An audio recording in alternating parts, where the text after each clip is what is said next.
Well, welcome to the Helping Families Be Happy podcast, where we explore the often messy world of family, love, and relationships. I'm your host for this podcast, Christopher Robbins, the co-founder of Familius Publishing, husband, father of 9, author, fly fisherman, and backpacker based in the Central Valley of California. We hope to bring you nourishing, real-life information about love, family, relationships, and life. Now, I'm happy to introduce today's guest, Antonio Sacre. Now, Antonio is a bilingual Cuban and Irish American writer and storyteller living in Los Angeles. He works primarily in television, where his writing focuses on multicultural family dynamics. Antonio tells universal stories with a fresh, authentic voice and culturally specific details. He is a frequently featured storyteller at the National Storytelling Festival and other festivals worldwide. He inspires audiences to gather their own family stories and become storytellers themselves. His stories have been published in award-winning books, including My Name is Cool and audio recordings. Through online and in-person professional trainings, he helps educators teach writing to students from pre-kindergarten through graduate school. Today, we're talking with Antonio about storytelling and how storytelling strengthens your family's relationships and even resilience. This podcast aligns with Familius habits: learn together, talk together, and of course, read together. You can learn more about the Familius 10 Habits of Happy Families by going to the Habit Hub blog on Familius.com. For the video of this podcast, please visit the Familius YouTube channel. Well, Antonio, welcome. Thank you for joining us. It's my pleasure to be here, Christopher. Thank you for having me. So you're a storyteller. What does that mean to be a storyteller? In some ways, Christopher, it means to be curious. So even just listening to your bio, I want to know 9 kids, fly fisherman, Central Valley. Like I have questions, right? So I ask questions and then I listen. And in some ways, I've asked so many questions, both in person, but also from the books that I read, that I eventually am full of these stories to share. For me as a storyteller, it started with my own family, asking questions about my dad coming from Cuba and how my mother's grandparents left Ireland and what it was like when they first came here. And, I didn't even know storytelling existed as a profession until I was in my early 20s when I saw that it was happening. And so I shared what I had, which was my own personal experience. And then later on, reading books and sharing some of those stories as well. So yeah, it's been an interesting journey for me. Well, it sounds like a fascinating profession. Now, but Familius is all about family, helping families be happy. And the podcast is actually called the Familius Helping Families Be Happy podcast. Now, is storytelling, is that valuable in a family environment? So I am a father of 2. I have a son who's now he's in 9th grade. I'm a daughter who's in middle school. And my wife is a high school English teacher. And I'm aware of how busy families are. I'm also aware of how busy teachers are. So I do a lot of work with families and teachers. And I don't want to say that anybody should do something, because if you can get your kid with reasonable clothes on, with a little bit of food in their bellies out the door, then you're doing amazing, right? But I have noticed, just both in the classroom and in my own family, that when you start to share stories together, you're starting to build connection. So in a classroom, teachers, if there's connection with their students, it then becomes easier for them to teach whatever the lesson is going to be. Storytelling in the classroom becomes a joy and an excitement thing. And I think the same is true with families. Now, what I really understand is we're busy, right? You have 9 kids. Those of us who have 1 kid, it feels like it's impossible. So like, how do we fold it into the day, and why? Well, I know that you have readers from all different, who have kids from all different ages, from beautiful board books and books for young children to older. When my daughter was 1 years old, she hated having her diaper changed. And she doesn't have a lot of language. And I said, and it's funny. It's like in the house of the shoemaker, the children go shoeless. I didn't even realize that a story could help me change her diaper. So it's 6 months of just fighting and fighting and strapping her into the diaper thing. And I finally said, Nina, when I was your age, I hated having my diaper changed. And all of a sudden, she was silent. Now she doesn't know, she only knew 50 words at age 1 or whatever she did. And that now I have to make up a story. So I would squirm and squirm and squirm. And so in the moment of an already busy day, I'm telling a story that's making that go better. And I've learned that that's gone all the way through high school. Now I have a sullen teenager who's a beautiful kid, and he gets in the car, and it's how was your day? Oh, it's a terrible question to ask a kid, right? So I can tell from his body language. Oh man, did I ever tell you about the time I tried to play basketball and I threw the ball and hit my guy right in the, and that just is, and now the kid is laughing, and that you're starting to build a bridge. You're starting to build a connection where then whatever needs to happen next can happen. So that's just two personal stories about how I think that works. But then lastly, what is life but connecting with people? You want, when you're with your friends, you want to connect with them. When you're with your family, you want to connect with them. And I've heard this quote from many different storytelling teachers. I really do a lot of storytelling study. The shortest distance between two people is a story. And I would modify that a little bit. The quickest way to get to know somebody is to listen to their story. Yeah. So how do we create this space where we can, tell them a story, where we can get them to listen, where we can listen to their story? And this is the beginning of transformation. And so I feel like that's part of it. Yeah. So that's a short answer to a really complicated question. I mean, personally and professionally, I think storytelling, it's hard, to a hammer, everything's a nail. I think it's the answer to everything. You know what I mean? Like, just you having trouble with your kid, tell them a story. You're having a blast with your kid, tell them a story. Even better, listen to their stories. And if you think about history, I mean, the oral tradition has gone on for thousands of years, where generation after generation are teaching life principles through stories, which now, whether they're metaphors or actual stories, they are tremendously valuable in trying to navigate one's life. I mean, it's interesting when you read fiction. I remember studying literature in college, and one of my professors said, the only thing that's true in nonfiction is the names. Mm. Do you know that the only thing that is not true in fiction is the names? So, I love that. yeah, This is so much, excellent. so much to learn from the stories. Now, let's talk about, well, if we want to be good storytellers, we want to engage our families in the stories of our grandparents or our great grandparents, our own stories, so they can take those stories with them wherever they are. Let's talk about time and place and audience. Help us understand how you think about telling a story. There's a couple of things. So it's sad to me to figure out to meet so many different parents and teachers who say, "Oh, but I don't have any interesting stories to tell." And whether that's true or not, I don't believe that that's true. But if they believe that, then that's true for them. They're not good storytellers. And then I'm like, well, listen, even if you're not a storyteller, you have experiences. You have family and friends that your children will never meet. Either they live in another spot, or they're gone from this world, or whatever it is. So, first you have to think about the stories you're going to tell. And if you don't think you have any stories, all I would say was, who were your teachers when you were younger? Who were your coaches? Who were your priests and rabbis? Who were your classmates? Who were the first person you fell in love with? Who were your pets? And if you think about the number of people adults know, the number of places we've been, the number of pets we've owned or had, or the jobs we've had, these are all stories. So the first thing is to realize that even if you don't have a story, just think about people in place and just begin to tell them to your kids. Now, where do you tell them to your kids? Well, we have the fortune of being trapped in the car with our kids. So this is a great place for me. And here's a really great thing, especially if you have teenagers or preteens. There is an out time. You have 10 minutes to get to the thing. So the kid knows it's not going to go on forever. It's not like, sit down, kid, I'm going to lecture you. No, I'm going to drop you off in 9.5 minutes. So he could be on his screen. He could be chatting with his friends. We could be listening to music, or we could say, look, 9 minutes in the car. It's a no device, no music, no anything thing. And I'm just going to tell you about my basketball coach when I was in ninth grade. Now, maybe my son listens and he tells me about his basketball coach. Maybe he doesn't. And maybe I'm just telling him about my coach, or maybe I want to impart what happens when you miss a big shot. My son missed 2 big shots in a game a couple weeks ago. And I told him the story of how I messed up on, and so all of a sudden this 9 minutes becomes this great. So I feel like the car is the low hanging fruit Mhm. of where to tell stories. Also preparation. My daughter loves to just chop the vegetables once a week. It's not even every night. But now we're side by side. I'm not staring at her, right? We're side by side, and we begin to chat about this. My grandmother used to chop vegetables, but she would do it this way.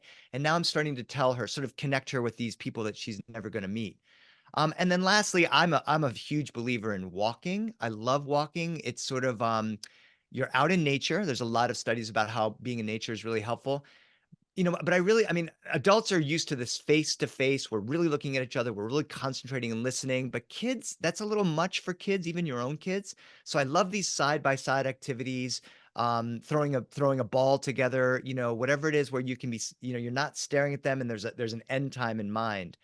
And then the last thing I'll say is just because I see this constantly, including sadly teachers in the classroom, you got to get off your devices. The kids can sniff this out. If you're trying to talk to your kid and you're taking care of a text, and I know it's an important text. We're coordinating pickup and drop off, and who's going to do this, and who's getting dinner, and who's doing what. But the second you take your attention away, you're breaking the connection. And as you well know, Christopher, we talked a little bit about this before. Kids are out of the house before you know it. My son, I have 3.5 years with him. I don't want to spend a minute of that on a device when I'm with my son, if I can get away with it. So that's a habit we have in our family. The devices, when we're in the car together, the devices are away, and then we're talking. Or if we're listening to music, I'm telling the story of this song or whatever it is. So I think that's part of it. I think, like, this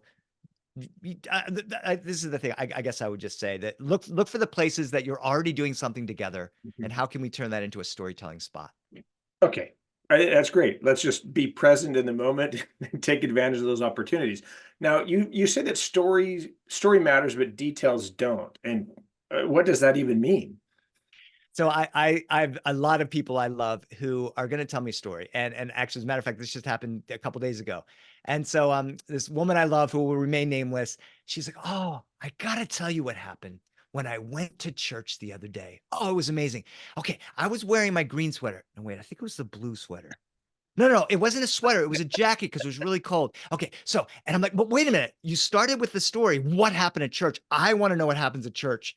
And I don't care what you're wearing. I want to know what happened." And she can't help herself. And she needs to get the detail right. Now, there's a time for that. And as a writer, that's in the rewriting, right? So if your character's wearing a blue sweater and then later it's a green sweater, you're confusing the reader. You don't want to do that as a writer.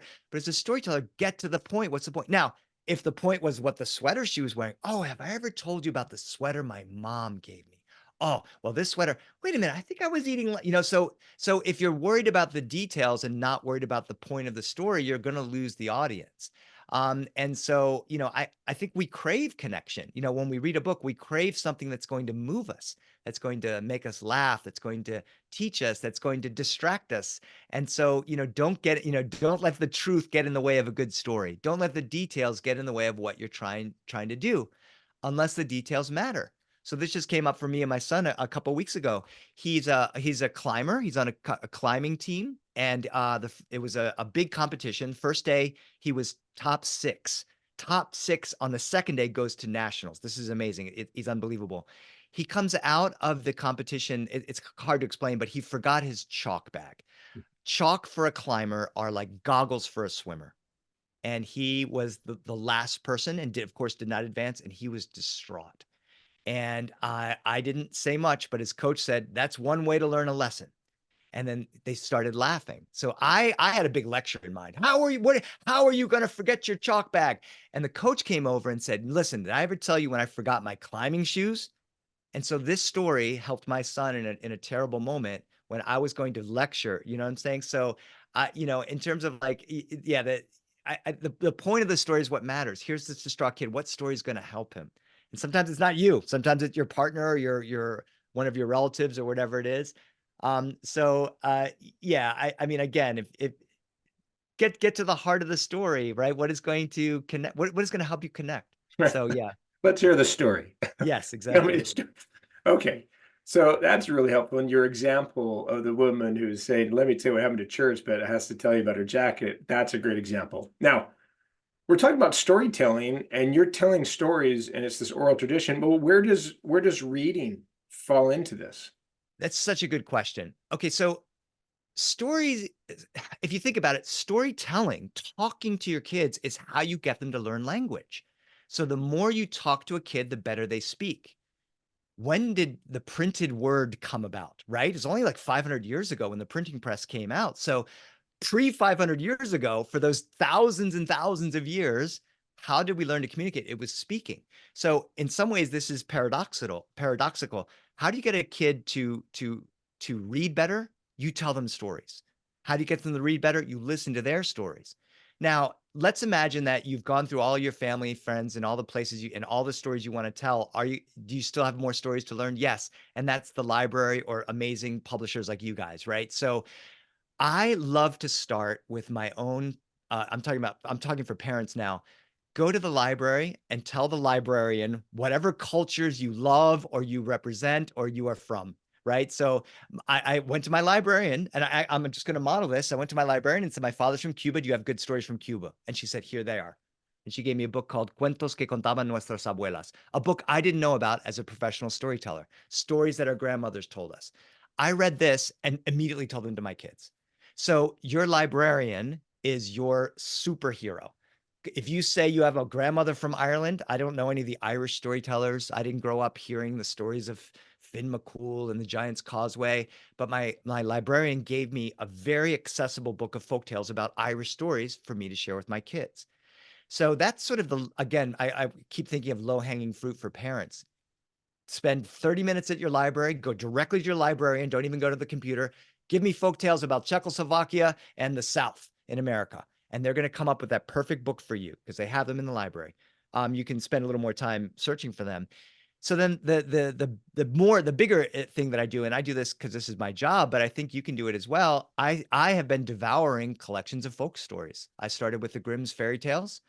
Then I went into Anderson fairy tales and the 1001 Nights. I went into Indian stories. I went to American Indian stories. I went to the Greek myths. And part of my habit every day, instead of being on my phone, I have taken 10 minutes off of my phone habit to go through collections of stories. And what ends up happening is I have begun to find old folk tales that are fitting my children's needs exactly where they're at. So there's not a story about a kid who forgot his chalk bag, but there's a story about a man who forgot the bridle for his horse and what was he going to do, right? So now it becomes, if you're sort of wanting to get the extra credit, right? The more you're familiar with these great collections of stories, the more you're going to be able to find that one perfect story. I love telling these big old myth stories to 5-year-olds. And it's kind of like my daughter on the changing table when she was 1. They just start to listen in a way that you wouldn't believe. I would just say the library is a place to start to find some stories from your own culture, and then branching out as you have the time and the interest. That's great. We love our librarians, don't we? We love our libraries. And I remember, who's the Pulitzer Prize winning author of Jamestown and John Adams. Oh, what's his name? I just forgot his name. Not McCullough. No, yeah, it is David McCullough. Oh, okay. Anyway, I went to a lecture with him, and he said, whenever you feel depressed, please remember that there still are more libraries than there are McDonald's. That's excellent. I love that. That's really good. All right. So let's close with this idea that you wanted to share, the power of stories. What is the power of stories, and where have you seen that impact the lives of those around you? So, there's so much to say about this. The first thing is, very, very personally, I was very lucky to be able to be around that older generation on my mom's side of the family in Boston and my dad's side of the family in Miami, all the Cubans in Miami, and very fortunate enough to be able to speak Spanish and to hear them tell the stories in the original language. There's a lot of stories that don't translate when you go back and forth. And, because there's a joke that you might have heard me tell before. My dad says, it's amazing I make a living as a storyteller because I'm only like the 10th best storyteller in my family. And I told my mom when my dad said that, and she goes, oh, yeah. He's probably right, but you're the best listener in the family.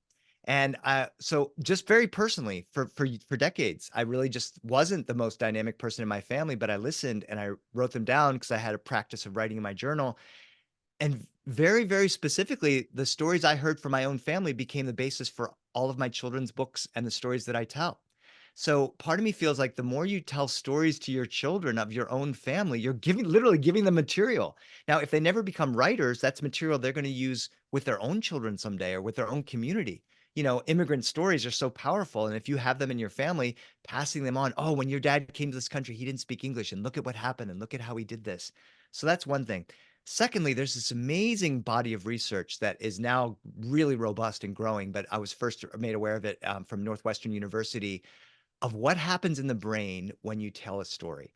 There are functional MRIs that are mapping what's going on in the brain, and what's happening in the brain, and this is just to be, a layperson's, take on this.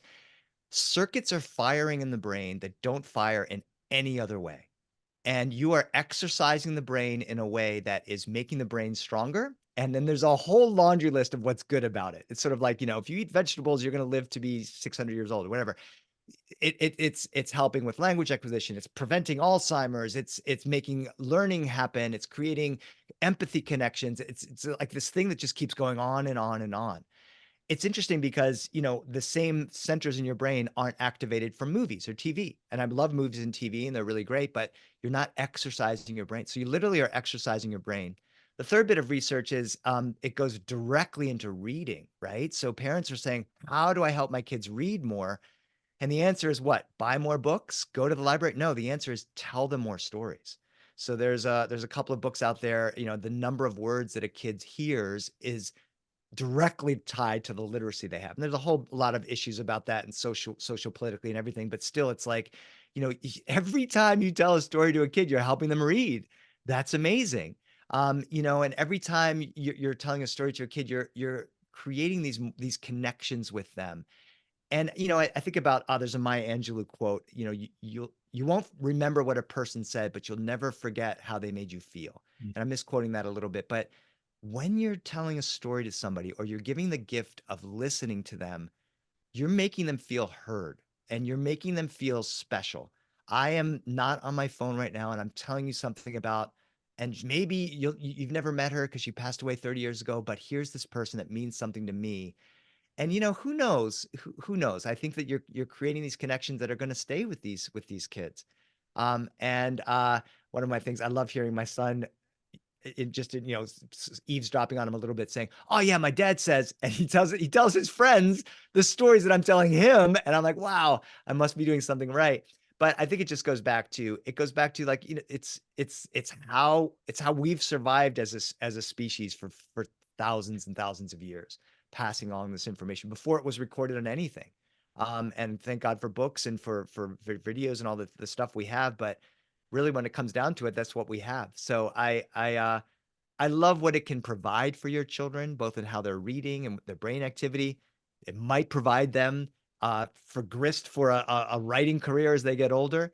And it's going to provide you with moments that are, I think can really special and can really remind you when you're having the hard time that, maybe this is coming down the pike sometime. So this is what I've seen, and it's been a joy in our family.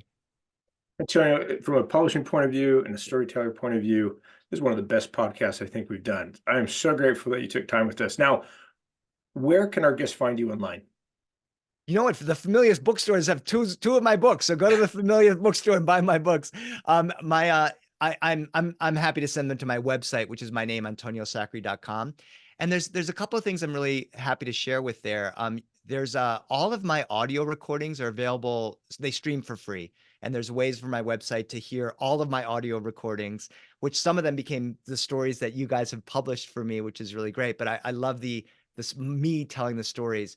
And I have YouTube links that I provide for classes, classrooms that they use around the country. So from my website, you can get to that. And of course, if you're buying books of mine, that's awesome. I'd love for you to do that. I'm really proud of my Familius books. And the picture book, My Name is Cool, is a very simple question. How did I get all of my names and my nicknames? And I think that's a really great starting point for a lot of families to talk about just your names. Why are you named Christopher? Is there a story behind there? Maybe, maybe not.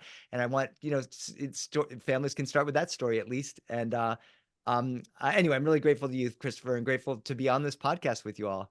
Oh, it's been great. It's been great. And there is a story to my name, which we'll tell you at a different time. And I have read your book, My Name is Cool, to every grade from kindergarten through sixth, and every single class is engaged.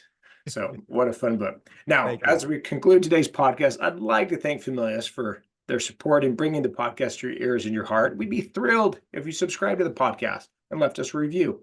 And when you're ready for that next amazing book adventure, we'd be honored if you chose a book from Familius. One step at a time, one story at a time, we can make the world a happier place.